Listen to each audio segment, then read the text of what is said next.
lamang ng isang civil security guard mula sa Davao City na hindi nasilaw sa malaking halagang laman ng natagpuang belt bag.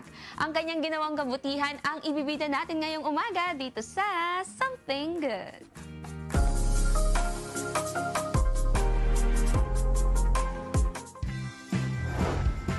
Ibinahagi ng isang social media page ang kahangahangang pagpapakita ng katapatan sa tungkulin ng isang civil security guard mula sa Davao City Hall na nakilala sa pangalang Nelson Cayetano.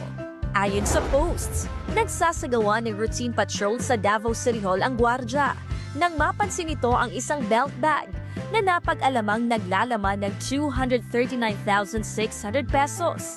At ito ay kanyang iniabot sa opisyal ng City Hall entrance desk. Makalipas ang halos kalahating oras, ay dumating ang may-ari ng bag na si Police Corporal Carlo Concha Bacero, isang miyembro ng PNP mula sa Cotabato City.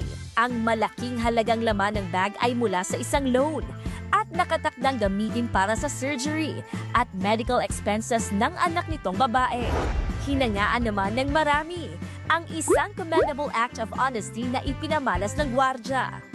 Maging ang "Good Morning Kuya" ay sumasaludo sa taglay na integridad at pagmamalasakit sa kapwa ni Nelson Cayetano, at ang kanyang ginawa ay talagang masasabi nating something good.